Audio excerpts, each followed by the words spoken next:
Eu peço aos irmãos que, por gentileza, abram no livro de Atos. Abram no livro de Atos. Louvado seja o nome do Senhor Jesus. Vamos abrir no livro de Atos. Como o Senhor é bom e eterna sua misericórdia. Quando nós pegamos o livro de Atos, irmãos, nós vemos da parte de Deus uma bênção muito grande para o seu povo. No livro de Atos nós temos exatamente o início da igreja, né? Com todo o trabalho, toda a dedicação, toda a harmonia que só o Espírito Santo concede. Só o Espírito Santo concede. E é interessante que quando você olha para o livro de Atos, você vê exatamente o seguinte. Você vê em Atos, no capítulo 2, exatamente ao final do capítulo, que, versículo 42, precisamente, que os irmãos da nossa igreja primitiva, a primeira igreja, perseveravam na doutrina dos apóstolos, na comunhão, no partir do pão e nas orações. E havia em cada um temor, e muitas maravilhas e sinais se faziam pelos apóstolos. E todos os que criam estavam juntos, tinham tudo em comum, e vendendo suas propriedades, fazendas, repartiam com todos, segundo cada um tinha necessidade, e perseverando unânime todos os dias no templo, partindo o pão em casa, comiam juntos com alegria, singeleza de coração, louvando a Deus e caindo na graça de todo o povo, e todos os dias acrescentava o Senhor à igreja aqueles que se haviam de salvar. Nós chegamos em um momento histórico muito importante na nossa obra, irmãos. Nós chegamos no momento em que a crença na bênção de Deus para com a nossa igreja, para com o ministério, é muito grande. As expectativas para esse ano são enormes. O que se tem em mente? Bem, o plano é simples, extremamente simples. Já que a igreja sempre cresce e é abençoada, toda vez que se dedica à palavra de Deus, dedica à oração e dedica-se à comunhão, o que nós vamos fazer então este ano? Nós vamos nos dedicar à palavra de Deus, nós vamos nos dedicar à oração e nós vamos nos dedicar à comunhão muito mais do que já estamos nos dedicando. Porque graças a Deus nossa igreja tem como base e fundamento exatamente o fato de se crer completamente na palavra de Deus, no ensino e nas verdades do Evangelho. Então, amados irmãos, vamos crendo e partindo disso, trabalhar durante um ano inteiro com o Novo Testamento. A igreja está sendo convidada a partir desta quarta a juntos, durante um ano inteiro, trabalharmos juntos num processo e num projeto ambicioso de leitura da Palavra de Deus. Aqueles irmãos que já quiserem se adiantar, já quiserem começar, já quiserem aproveitar o mês de janeiro e já começar a ler realmente sobre o Novo Testamento e ler Mateus e Marcos e Lucas e João, então já abram a palavra e já vão se deliciando. O projeto é extremamente simples. A partir de fevereiro, todos nós estaremos juntos após a Santa Ceia, que é um período que todo mundo voltou. Quem tinha que viajar, viajou. Quem tinha que ficar, ficou. 4 de fevereiro, todas as escolas retornam. Todo mundo está no dia a dia, no cotidiano. Então, a partir da segunda-feira, 4 de fevereiro, todos nós, por dia, teremos o compromisso juntos de lermos um capítulo da Bíblia, um capítulo do Novo Testamento. E quando der exatamente mais ou menos 6 horas da tarde, a gente se junta, onde está, se em casa, se no trabalho, para um pouquinho e escuta uma mensagem que virá todo dia às 6 horas da tarde. Um pastor da igreja, um presbítero, um diácono, uma diaconisa, não há necessidade de estar no ministério propriamente dito, já que todos estamos no ministério da reconciliação, como nos foi ensinado ontem, alguém às 6 horas da tarde estará trazendo algo da parte de Deus para o meu coração e para o seu coração daquele texto bíblico lido exatamente naquele dia, e o Senhor há de nos abençoar rica e poderosamente. E aí o que vai acontecer? Eu e você, nos enchendo da palavra, nos enchendo da palavra, nos enchendo da palavra, a palavra vai transbordar. Naturalmente, nós vamos conseguir gerar, porque nós somos ovelhas. E ovelha bem alimentada, ela tem a capacidade de reprodução, e é óbvio, o Senhor vai nos dar a alegria de ter novos convertidos, e nós vamos discipular, e nós vamos louvar a Deus por todas as coisas. Então não se preocupe, é estar em comunhão, estar em oração e estar na casa de Deus, e haverá em nosso meio o que houve na igreja primitiva. O Senhor acrescentará em nosso meio aqueles que deverão ser salvos. Agora nós vamos nos encher da palavra e do conhecimento de Deus. Nós vamos nos encher do conhecimento do Senhor e nós vamos orar e vamos viver em comunhão. E o Senhor vai nos abençoar. E nós vamos cuidar às vezes de 1, de 2, de 3, de 4, de 5. Esperamos que você e eu, meu irmão, cuidemos de 1 por ano, para ele ficar forte, forte, forte, e no outro ano ele fazer a mesma coisa que nós estamos fazendo, e o Senhor vai nos abençoar. Com certeza vai nos abençoar. Esse é o projeto. Nós estamos disponibilizando então para você, meu irmão, né? Para você, meu amado irmão, nós estamos disponibilizando exatamente todo esse conjunto de trabalho para que você cresça espiritualmente cada vez mais. E já que em fevereiro nós vamos começar a ler a partir de Mateus 1, Mateus 2, Mateus 3, Mateus 4, e se você não quiser já se adiantar e ler Mateus já umas 5, 6 vezes, até mesmo antes de começar, às vezes a gente começa e consegue ficar um texto até decorado na cabeça, né? O que é uma benção. Já que nós vamos fazer isso, então, nesse período que antecede esse projeto, nós vamos ter aulas na quarta-feira de introdução ao Novo Testamento e de introdução ao livro de Mateus. E quando se abrir, se o Senhor permitir todos nós estarmos juntos em fevereiro, e aí nós começamos de forma maravilhosa, grande, a simplesmente trabalhar com o nosso querido Evangelho de Mateus, né? Com o Evangelho de Mateus. Amados irmãos, primeira coisa que eu preciso de todos os irmãos é que os irmãos compreendam o porquê de Mateus ter sido simplesmente escrito. Porque Mateus foi escrito. Amados, Mateus foi escrito por uma necessidade que o Espírito Santo viu na igreja.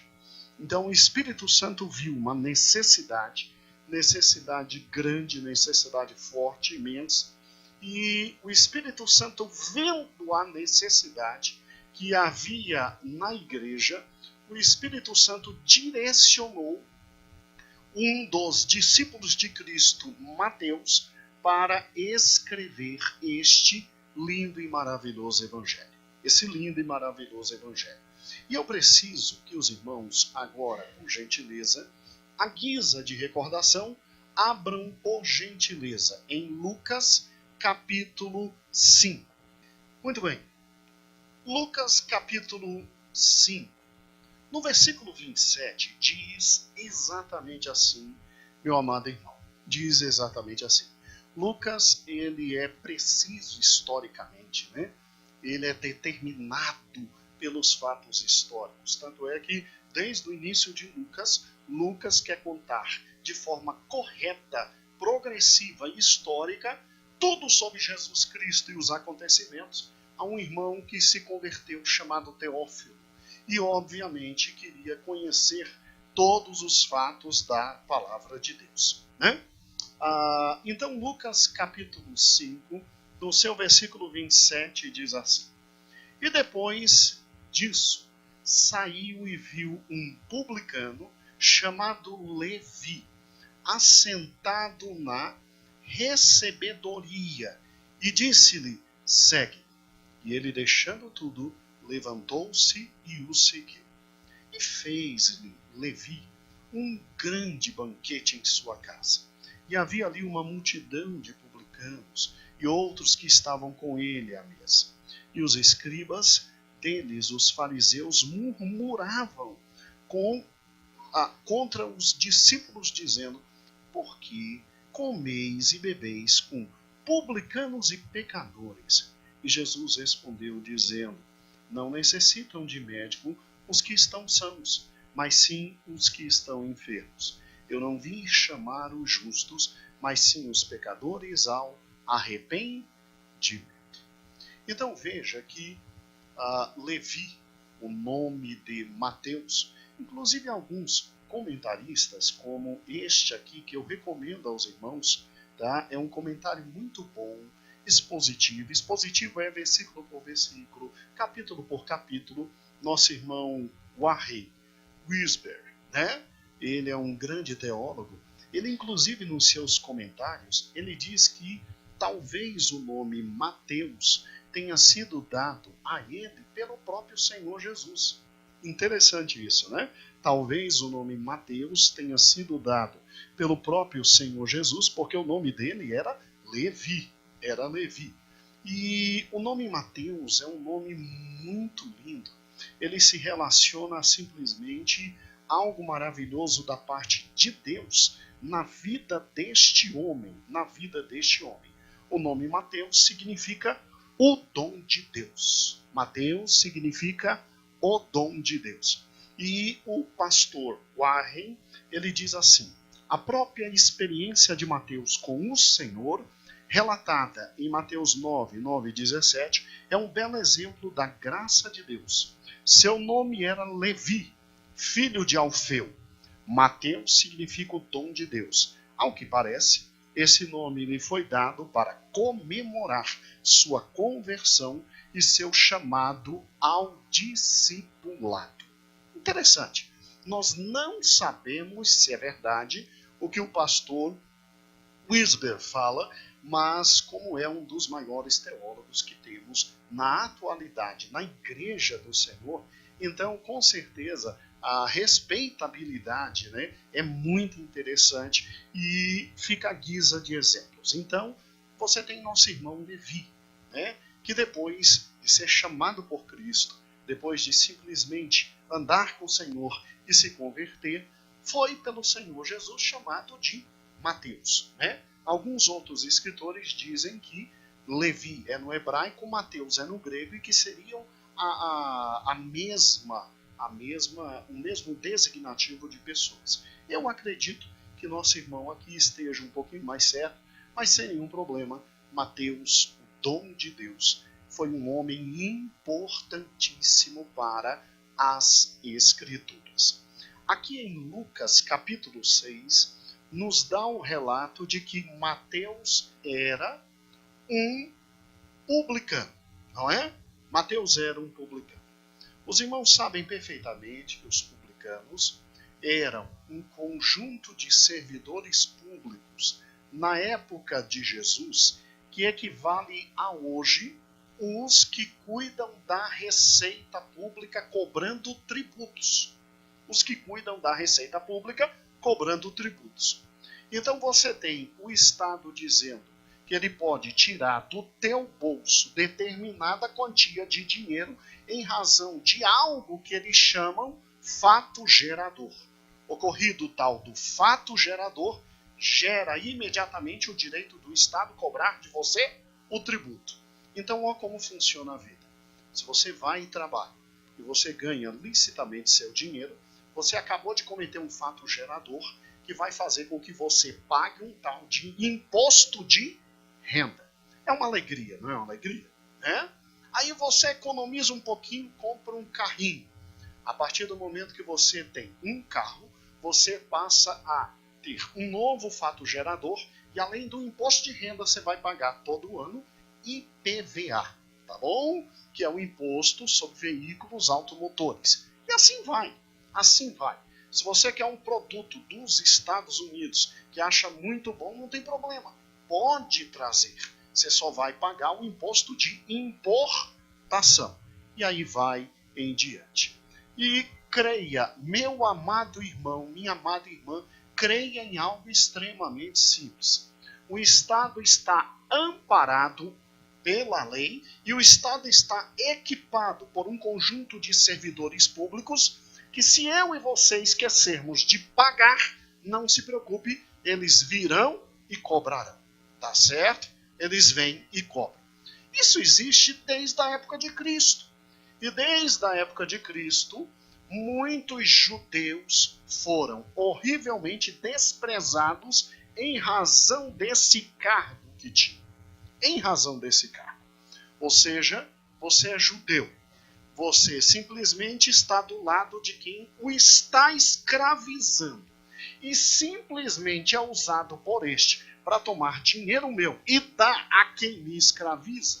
Então é óbvio que Levi talvez não fosse muito bem quisto entre os seus.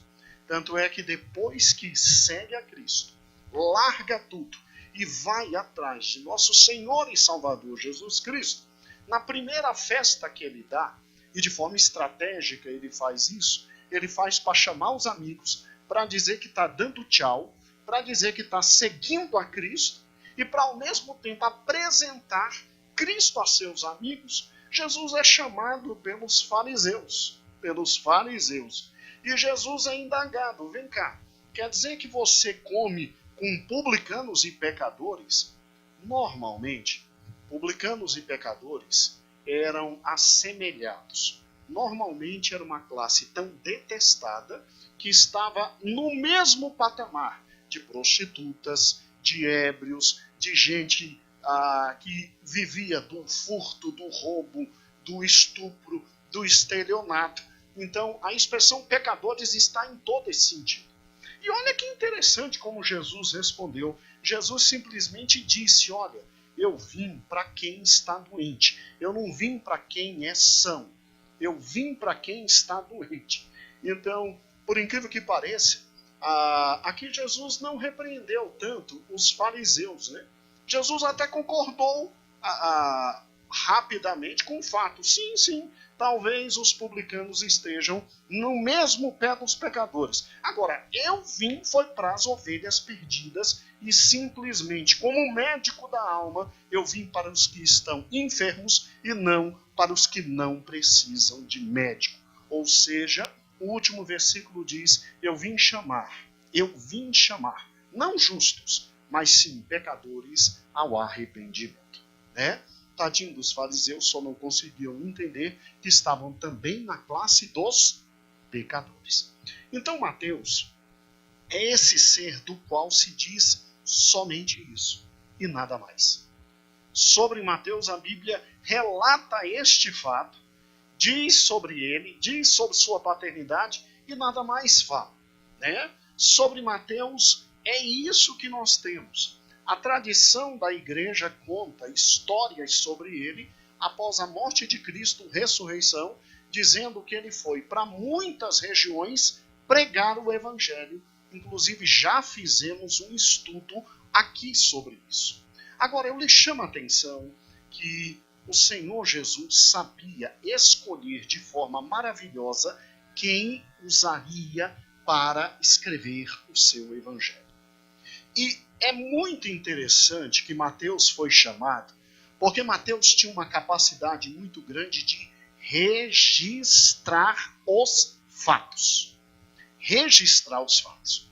Não pense que o publicano era simplesmente alguém que pegava dinheiro dos outros e botava no bolso e escrevia o que quisesse e entregava para o Império Romano o que quisesse. Não.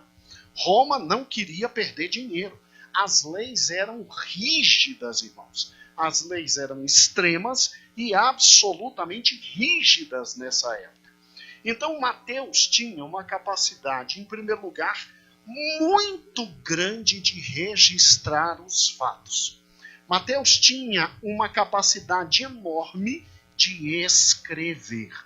Tanto é que Mateus largou tudo, menos a sua canetinha, menos a sua pena, na qual escrevia todos os tributos que tinha recebido para passar a Roma e, obviamente, ter sua grande parte em todo esse negócio lucroso, né, maravilhoso. E ele agora tem em sua mão, sua inteligência, simplesmente dedicados à obra de Deus. Dedicados à obra de Deus. Então Jesus escolhe Mateus em primeiro lugar, por quê? Por causa da capacidade que ele tinha de registrar os fatos. A capacidade que ele tinha de registrar os fatos. Segundo motivo pelo qual Jesus escolheu Mateus.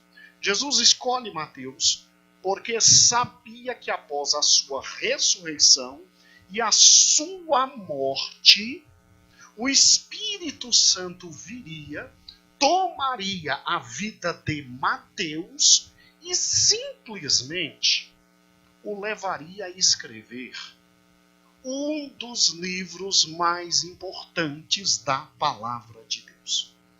Porque, escute, talvez Mateus não tenha sido o primeiro livro do Novo Testamento. Há uma discussão grande se foi Mateus ou se foi Marcos. Papai, nas aulas sobre Mateus, defendeu que Mateus foi o primeiro a ser escrito. Há outros grandes homens de Deus, como meu pai, que defendem que Marcos foi o primeiro a ser escrito. Mas o Espírito Santo, sendo Mateus o primeiro ou não, o Espírito Santo simplesmente fecha o Antigo Testamento com Malaquias. 400 anos Deus não traz profeta nenhum e o Espírito Santo, no arranjo do Novo Testamento, abre o Novo Testamento com quem? Mateus. E eu vou me atrever a falar uma coisa que eu espero que os irmãos não me compreendam mal. Vou ser muito franco com os irmãos. O Novo Testamento não poderia ser aberto com Marcos. Não poderia ser aberto com Lucas e muito menos com João. A igreja escolheu de forma correta o Novo Testamento ser aberto com quem? Jesus. E a razão é simples. A razão é simples. Mateus é de todos os discípulos o que mais sabia do Velho Testamento. Creiam. Mateus era o que mais conhecia as Escrituras do Velho Testamento. E é simples. Ninguém, nenhum dos discípulos, nenhum dos apóstolos cita tanto o Velho Testamento como Mateus cita. Mateus é uma ponte. Mateus é um elo que nos tira do Velho Testamento e que nos traz ao Novo Testamento. E interessante que nesse elo, o Velho Testamento termina com o livro de Malaquias, um livro que fala de morte, de dor, de juízo de Deus, de ódio da parte de Deus para com todos os judeus e, em consequência, toda a humanidade, pelo fato da humanidade ter alcançado o máximo possível em matéria de iniquidade. Quando Mateus abre exatamente o Novo Testamento, ele começa com vida e muita vida, dizendo: esta é a genealogia de Jesus, filho de Davi. Filho de quem? Abraão. Quando ele faz isso, ele nos faz lembrar aquilo que estava em Gênesis capítulo 3, versículo 15. Ou seja, Deus tinha prometido que enviaria o Messias, e o Messias viria para simplesmente salvar a humanidade de todos os pecados. De todos os pecados. A promessa, então, de Gênesis 3 e 15, talvez tenha tomado o coração de Mateus, e Mateus identifica em Jesus Cristo o Messias. Messias. E ele simplesmente escreve aquilo que a tradição da igreja resolveu chamar de o Evangelho do Reino. O Evangelho do Reino. Por isso, o livro começa, livro da genealogia de Jesus Cristo, filho de Davi, filho de Abraão. Ou seja, filho de Davi, aquele que nós esperávamos como rei eterno e maravilhoso que viria para salvar todo Israel, mas filho também de Abraão, ou seja, a semente mediante a qual todo o mundo seria salvo, porque em Abraão seria bendita todas as nações, o quê? Da terra. Agora escute. Mateus tinha uma finalidade, que Deus pegou e transformou em algo muito maior. Incrível como o Espírito Santo nos usa e a gente às vezes não tem simplesmente a capacidade de entender com plenitude tudo e absolutamente tudo que o Espírito Santo quer. O que Mateus via na época dele, quando ele escreveu este Evangelho? Nós temos aqui, e que eu preciso que os irmãos agora, por gentileza, acompanhem bem de pertinho, por obséquio, acompanhem bem de pertinho. Qual foi a intenção de Mateus? Olha o que o Espírito Santo faz com a gente, né? O Senhor é extraordinário, né? Qual foi a intenção de Mateus? Mateus, quando escreve, ele tem a clara e absoluta finalidade. Qual era o objetivo? A finalidade era escrever a seus irmãos judeus. Por quê? Porque no início do Evangelho havia uma conversão em massa e muito grande de judeus. O número de gentios, aqueles que não eram judeus, também se acrescentava. Mas no início do Evangelho havia uma necessidade muito grande. E a primeira coisa que Mateus se preocupou foi provar que Cristo era o Messias, ou seja, que Cristo era o Rei esperado, e em Mateus, Cristo nos traz não só a sua presença como Rei, mas obviamente também todo o seu reino. Todo o seu reino. Agora, raciocine comigo. Olha a divisão deste querido livro. Primeira coisa, em Mateus de 1 a 10, você tem a primeira sessão de conhecimentos sobre esse rei. De Mateus, capítulo 1, glória a Deus, até o capítulo 10, no início você tem a revelação do rei. Mateus procurou revelar o rei Jesus a simplesmente toda a coletividade. E quando você para e pensa, veja comigo, vamos de cabeça, eu sei que você já sabe. De Mateus 1 a 4, Jesus é revelado. Você tem o nascimento do rei, e veja que a tônica é muito grande em cima disso. O que foi o nascimento do rei? Foi aquele momento histórico grande, maravilhoso e extraordinário de apresentação do rei para a humanidade. E aí imediatamente é óbvio que Mateus vai trabalhar com relatos que evidenciem todos esses fatos. Relatos de reis magos vindo de longe, magos sábios vindo de longe. Os presentes que foram dados a esse rei, né? Toda uma comitiva, toda uma grandeza de fatos para trazer à humanidade o seu grande rei. É óbvio que Mateus também relata o fato deste rei, no início de sua vida, ter que fugir para o deserto, ter que fugir para o Egito, em razão de não ser bem recebido e não ser bem quisto pelo rei que então governava, que era o rei Herodes.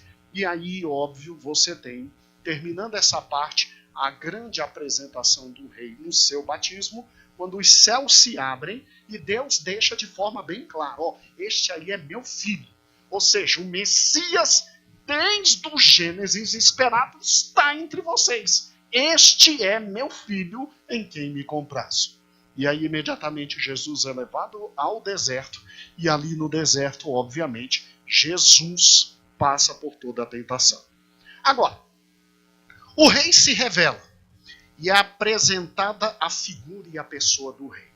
Então, quando você estiver ouvindo os áudios sobre Mateus e sobre os pastores que trabalharão, essa primeira parte nós vamos trabalhar com a revelação do rei e com a apresentação da pessoa do rei Jesus. Depois, a partir do capítulo 5 ao 7, nós vamos apresentar os princípios do rei. Obviamente, as bem-aventuranças. Capítulo 5 começa com as queridas o quê? Bem-aventuranças.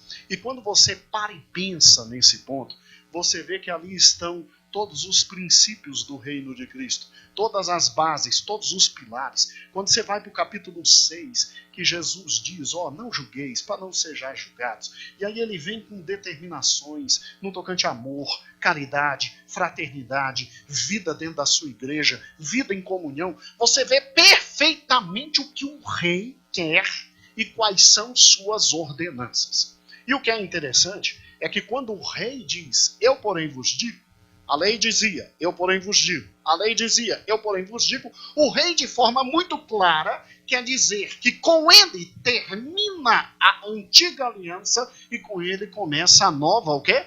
A aliança. Então, observação muito clara quando nós estivermos ouvindo os estudos todo dia de Mateus 5 a 7, ali estão os princípios do rei. Agora é lógico, rei é rei. Rei apresenta seu poder. É por isso que do capítulo 8, até o capítulo 10, você tem uma sequência de curas maravilhosas da parte desse rei.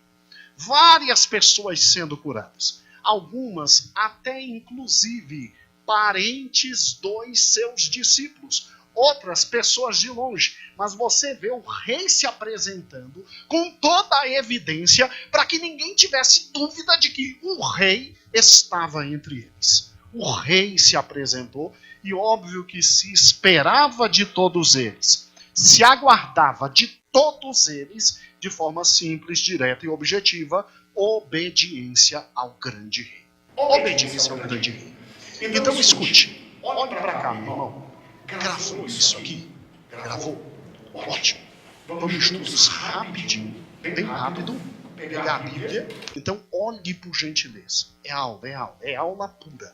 Abra Mateus. Isso? Abriu Mateus? Excelente. Então veja, Mateus, sua primeira parte, apresentação do rei. Então Mateus capítulo 1, veja, genealogia, nascimento de Jesus Cristo. Capítulo 2, os magos do Oriente, fuga para o Egito. Capítulo 3, João Batista e Deus falando, é meu filho amado, é meu filho amado. E o batismo de Jesus, até o capítulo 4, onde ele foi reconhecido, inclusive pelo diabo, e não foi vencido. Aqui o rei se apresenta. Não havia dúvidas de que o rei estava entre nós. Louvado seja o nome do Senhor. Agora, a partir do capítulo 5, você tem as bem-aventuranças.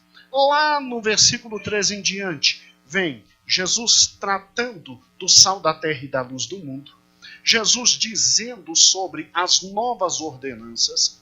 E aí lá no capítulo 6, ele continua o sermão, falando de esmolas, oração, jejum, falando de tesouros no céu, lá no 19, e nos mandando olhar para o céu.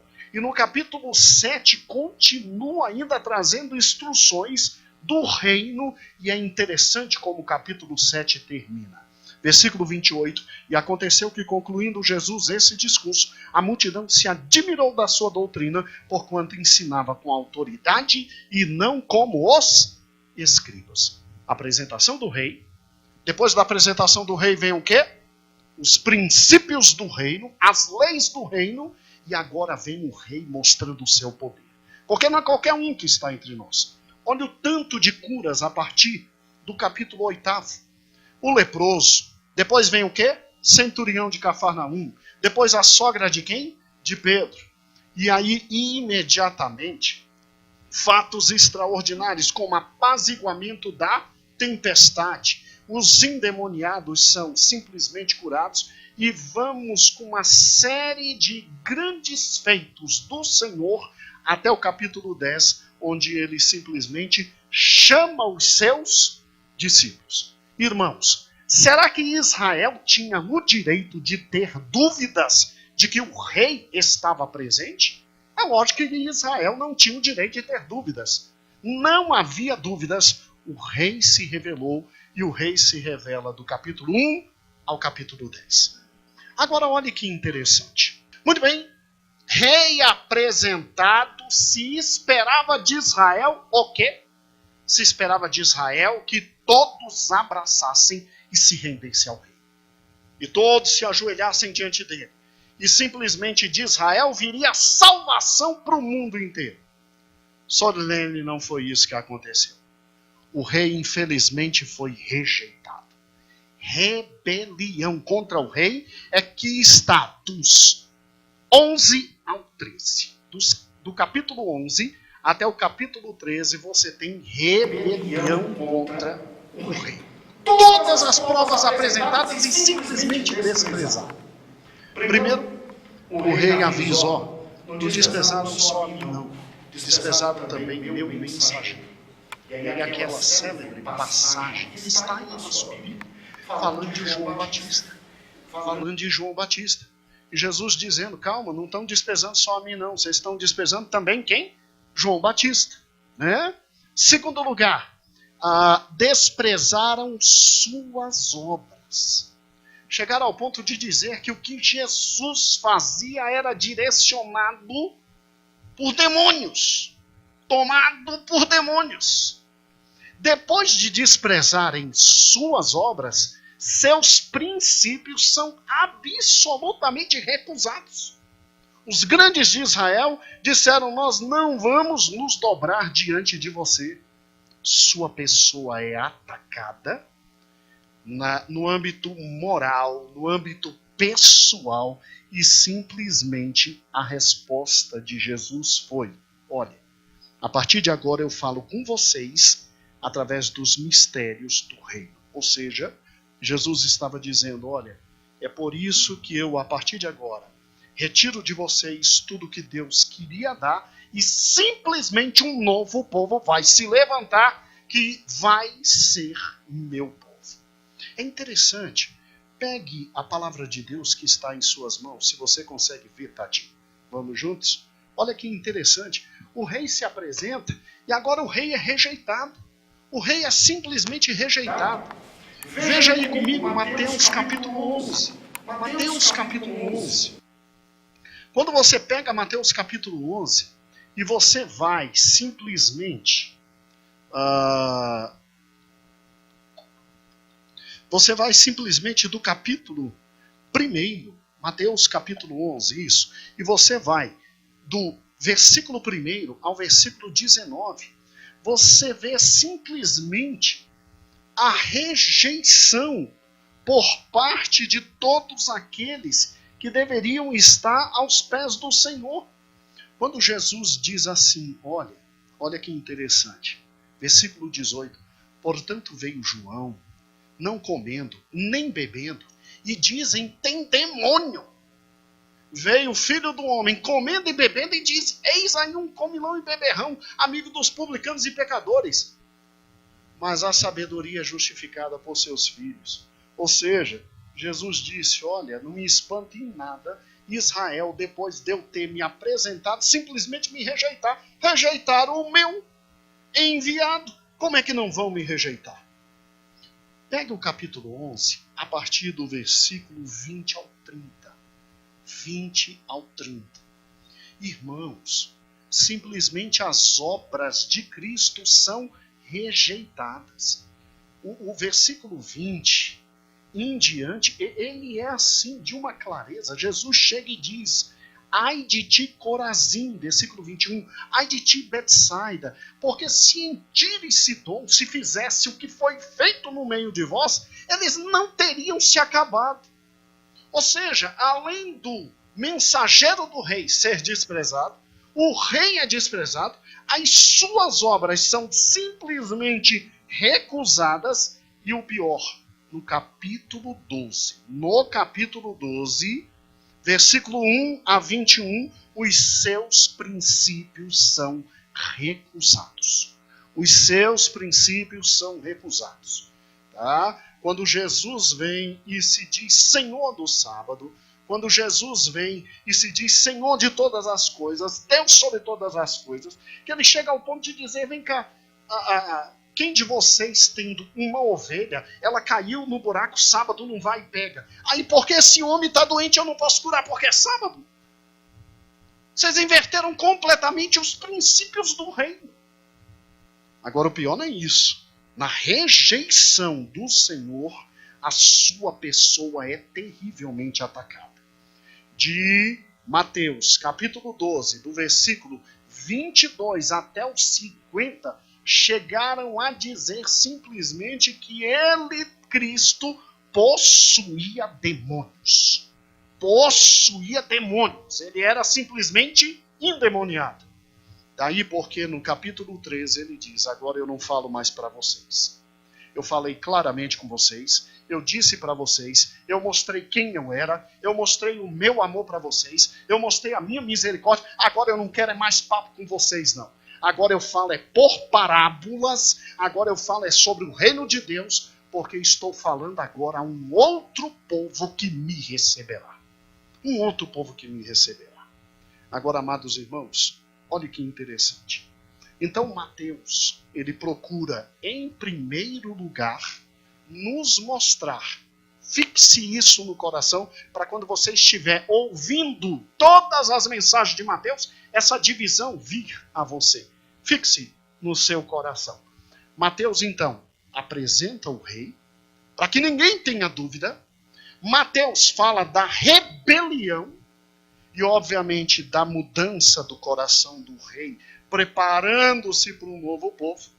E agora, uma terceira divisão de Mateus. Olha que interessante. Chega o momento de Mateus em que Cristo se apresenta. Cristo é rejeitado pelos seus. Agora Cristo tem que se afastar. E esse afastamento é absolutamente dele, opção dele, porque ele quer se afastar das multidões para passar um tempo a mais a sós com os seus discípulos. Porque com os discípulos ele agora prepara todo o seu futuro reino. Com os discípulos ele quer abrir o reino dele na terra, para que o reino venha e por intermédio dos seus discípulos o reino seja absolutamente manifesto. Absolutamente manifesto.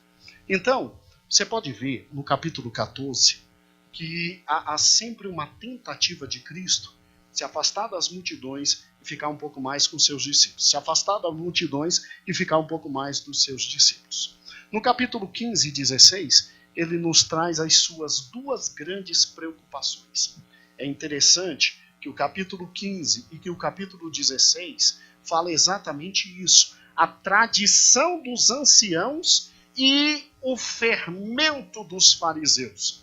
Ele então, além de instruir os seus discípulos, ele diz, toma cuidado com a tradição dos anciãos e o fermento dos fariseus.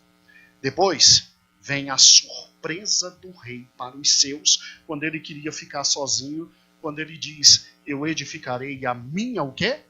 Igreja, e as portas do inferno não o quê? Prevalecerão. E aí ele apresenta a igreja, ele, num momento de maior intimidade com seu povo, ele mostra quem ele é. No monte da transfiguração, ele apresenta a sua glória. Óbvio que ele repreende os seus incautos discípulos, porque cada um quer ser maior do que o outro. Cada um quer ser maior do que o outro. E o pior, a mãe de dois ainda veio para pedir posição altíssima para os dois no reino. É lógico que vai gerar repreensão e é lógico que vai gerar instrução. E quem estava fora e queria entrar no reino, quando ficou sabendo das exigências do rei, começou a pensar muito sério. Tanto é que um chegou e disse, olha, eu quero te seguir. Aí Jesus disse, ó, então vai, vende tudo e vem, me segue. Quem estava fora achou que era realmente muito difícil entrar no reino. Agora presta atenção, entenda. Do capítulo 14 ao 20, porque Jesus começa a se afastar das multidões, e olha que ele tenta se afastar e as multidões vêm para cima. Aí ele faz a primeira multiplicação. Aí ele tenta se afastar com seus discípulos, multidão vem de novo. Aí ele tem que fazer a segunda multiplicação. É muito engraçado o texto, né? Jesus tentava se afastar e a multidão em cima. Jesus tentando se afastar e a multidão em cima. Ele queria privacidade com os seus. Por que ele estava se afastando das multidões? Eu acho muito interessante Cristo, porque Cristo sabia que após se apresentar e após não ser recebido pelos seus, o afastamento seria absolutamente natural. Em razão de quê? Em razão de, escute por gentileza, havia diversos motivos para ele se retirar. Hostilidade crescente dos inimigos, necessidade de descanso físico, porque estava muito cansado, necessidade de preparar seus discípulos para a futura morte do seu mestre na cruz. Infelizmente, ele sempre estava com todo mundo em cima dele. Então, vá comigo, olha que interessante. Quando você pega, então, a partir do versículo Mateus capítulo 14, você vê sempre a tentativa de Cristo se isolar com seus discípulos e todo mundo em cima. E ele se isolar com seus discípulos e todo mundo em cima. E aí o que acontece? Primeiro vem o anúncio da morte de João Batista, né? E aí o que ele faz? Versículo 13. E Jesus, ouvindo isso, retirou-se dali num barco para um lugar deserto e apertado. Ou seja, Jesus, quando ouviu que João Batista morreu, ele disse, opa, está perto o momento da minha morte. Está perto o momento da minha morte. Aí ele começa a se afastar para ter maior intimidade com seus discípulos, ensinando fatos que seriam fundamentais para o seu futuro reino. E aí o que ocorre? Quem é que vem atrás de Cristo? No deserto onde Cristo estava? A multidão. E aí ocorre a primeira multiplicação dos pães e o quê?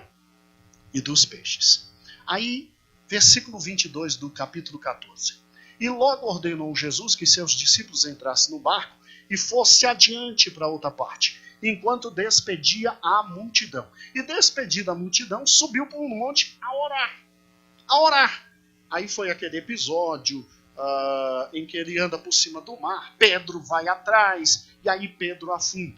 Por que ele sobe? Porque ele quer ficar só. Irmãos, ele quer um descanso físico. Ele quer um momento a sós com o Pai. Ele quer recuperar as forças. E ele quer simplesmente ficar só com seus discípulos para prepará-los para a cruz. E aí o que acontece? Quem vem atrás de Cristo? A multidão. A multidão. Quando soube que Jesus estava do outro lado, lá no capítulo 15, versículo 29, foi todo mundo atrás e a segunda multiplicação de quê? De pães. Né? Segunda multiplicação. Agora, olha que interessante. Quando você pega Mateus capítulo 15, versículo 1 em diante, e quando você pega Mateus capítulo 16, Jesus, nesse momento de preparação dos seus discípulos para a morte dele, ele avisa, abram os olhos. Eu não quero fermento de fariseus com vocês e eu não quero a tradição dos anciãos na cabeça de vocês. Cuidado com isso. E aí ele resolve ir a fundo na sua apresentação como rei. Em Mateus capítulo 16, versículo 43, Pedro confessa que ele é Cristo ungido. E ele fala o que ninguém esperava que ele falasse. Isso que está aqui não está em Marcos, não está em Lucas, não está em João. Ele disse, eu edificarei a minha o quê? E a porta dos infernos não o quê? Ele apresenta a igreja ao mundo. Ele apresenta a igreja ao mundo. E o que é interessante é que depois que ele apresenta a igreja ao mundo, aí ele resolve se despir diante dos discípulos e no capítulo 17 passa-se ao momento da transfiguração. E aí eles veem Cristo em sua completa glória. Em sua completa glória. Eu creio que os irmãos estão entendendo. Nós tivemos então, em primeiro lugar, Cristo se apresentando. O rei se apresentando. Tivemos em segundo lugar, o rei sendo simplesmente renegado. Quando o rei é renegado, o rei se volta agora para os seus discípulos e os prepara para a grandiosa tarefa de continuar a pregação do rei. E os prepara para a sua morte, por isso o momento de afastamento. E agora os dois últimos momentos, em Mateus você tem a rejeição completa do rei, tá certo? E infelizmente ele vai agora para Jerusalém para cumprir o que ele tinha que cumprir, que era a sua morte. E aí ele, em Mateus, capítulo 21, de 1 a 11, ele é recebido em Jerusalém como grande rei. E infelizmente ou felizmente, seu momento de estar ali em Jerusalém é absolutamente conflituoso. Porque dos Mateus 21, 12 em diante, até Mateus 23 e 39, ele briga com todos os líderes existentes em Jerusalém. A consequência foi simplesmente o quê? O sofrimento e a sua o quê? Morte. Mas antes de ir para a cruz, ele diz aos seus discípulos tudo que haveria de existir. Tudo que haveria de acontecer após a sua morte. Então o rei é rejeitado. O rei é morto. O rei é enterrado. Mas louvado seja o nome do Senhor. Nós temos Mateus capítulo 28, a completa vitória do rei, porque o rei ressuscitou. O rei ressuscitou. Então, eu peço que você, por gentileza, volte no primeiro slide, Jojo.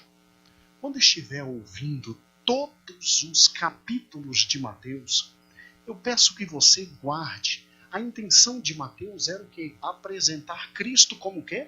Como rei, como Messias. Por isso que direto em Mateus diz, como estava escrito, como estava escrito, como estava escrito. Ele te leva direto sempre ao Velho Testamento e apresentar o rei e o seu rei. Primeiro o rei se revela, com toda a glória, com toda a graça, com seus princípios e com seu poder. Infelizmente os homens se levantam contra o rei e sua mensagem é rejeitada, seu mensageiro é rejeitado, seus princípios são rejeitados e sua pessoa é atacada. Sua pessoa é atacada. O que o rei então faz? O rei imediatamente se afasta com seu séquito, com os seus 12 seguidores. E procura agora preparar os seus seguidores para a sua futura ausência. O rei, então, procura estar mais perto dos seus seguidores. O rei demonstra aos seus seguidores suas duas maiores preocupações. O rei se apresenta aos seus seguidores dizendo o que faria com sua igreja. O rei apresenta toda a sua glória aos seus seguidores, os repreende quando tinha que ser repreendido, apresenta as exigências do reino e é óbvio, o rei agora vai para Jerusalém, onde tinha que ser coroado. Só que, infelizmente, o rei é simplesmente morto. Ele é apresentado, o dia da sua entrada é maravilhoso. Depois, quando ele começa a abrir a boca e demonstrar todos os erros que existiam em Jerusalém, a consequência foi sofrimento e quê? Morte. Mas, louvado seja o nome do Senhor, Mateus nos traz a última parte, que não é só a rejeição do rei. Mateus nos traz a última parte da vitória completa do rei e de sua o quê? Ressurreição. de sua ressurreição. Então, irmãos, quando Mateus, inspirado pelo Espírito Santo, nos trouxe todo este evangelho, ele tinha em mente toda esta mensagem: apresentação do rei, rejeição do rei, afastamento do rei com os seus, sofrimento e morte, ressurreição do rei. Amados, incrível como eles não entenderam. Mas louvado seja o nome do Senhor por Mateus capítulo 13, por Mateus capítulo 16 e por João. Veio para o que era seu, o seu não o recebeu, mas a todos nós que recebemos, foi-nos dado o direito de ser filhos, o quê? De Deus. Que não nascemos da carne, nem do sangue, mas da sua graça, do seu Espírito e do seu amor. Agora fica a pergunta: onde o Rei está em nosso coração? Onde nós estamos? Nós estamos surpreendidos, inebriados, alegres, felizes, vivendo à altura do primeiro manifesto do Rei, ou seja, como aqueles pastores que adoraram, como aqueles reis que simplesmente estiveram imagos aos pés dele, apresentando toda a vida? Ou será que o Rei é para nós peso? Suas palavras são difíceis. Não entram, não engolem-se, não se quer viver à luz daquilo que ele trouxe.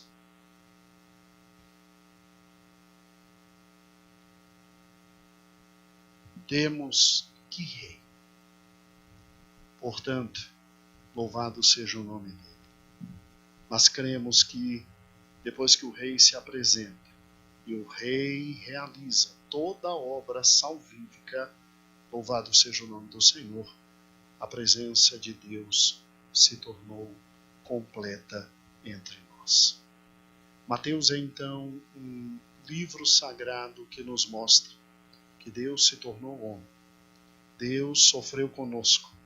Deus, como novo Moisés, trouxe a nova aliança. Deus, como novo Josué, simplesmente nos queria levar às maiores vitórias de nossa vida. E Deus, Jesus, tal como os profetas, foi absolutamente desprezado. Tal como os grandes homens do Velho Testamento, foi absolutamente morto e enterrado.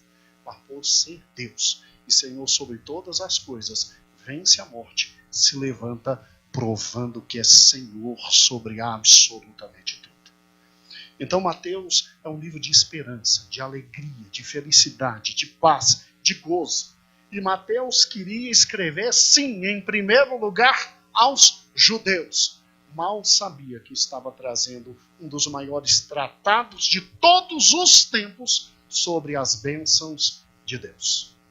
Vamos ver se de cabeça ficou decorado. Eu só queria isso essa noite, é só isso que eu queria.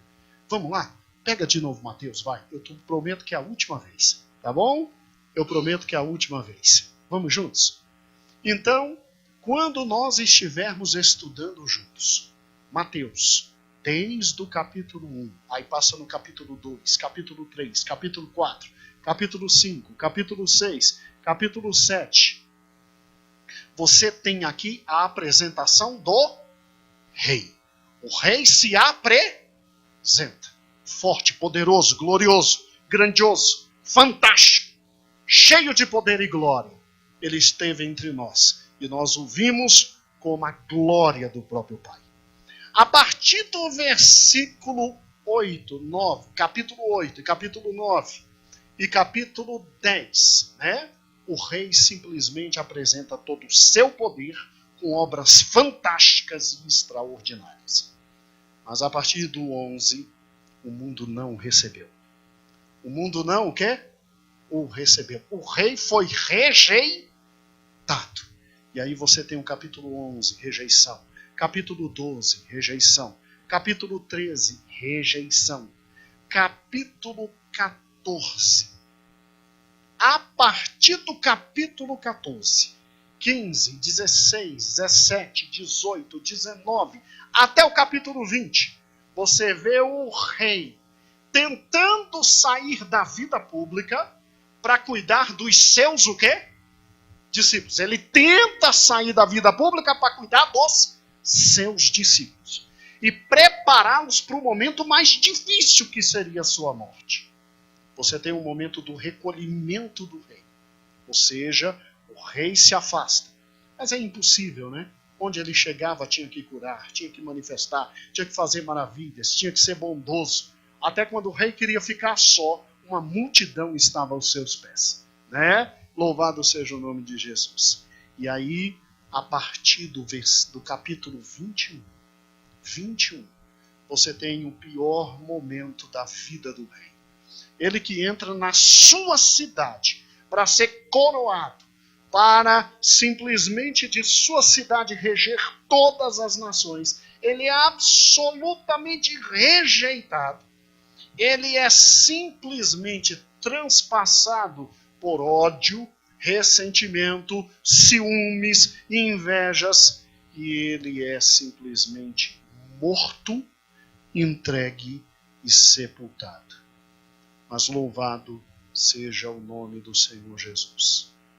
Depois, no capítulo 28, você tem o rei saindo da tumba, assumindo sua posição de glória e dizendo: todo o poder me é dado nos céus e na terra. Portanto, ide, fazei discípulos de todas as nações, ensinando todas essas coisas, até que eu volte. E eis que estou convosco todos os dias. Louvado seja o nome do Senhor Jesus. Amém? Esta era a visão de quem? A visão de Mateus. O que ele queria passar era isto. E, irmãos, quando este evangelho era lido em toda a terra por judeus, muitos creram no Senhor Jesus. Identificaram nele tudo que o Velho Testamento tinha trazido e viram em Mateus um elo maravilhoso que nos tira da velha aliança e nos traz para a nossa nova aliança. Que nos tira do velho Adão e nos introduz no novo Adão. Que nos tira do velho reino e nos coloca no novo reino. Reino de paz, de glória, de felicidade para todos sempre. Portanto, leia Mateus. Se entregue a Mateus. Se delicie com Mateus. Amém? Quarta-feira que vem, nós continuaremos nesta introdução sobre o livro de Mateus. E que o Senhor possa nos abençoar.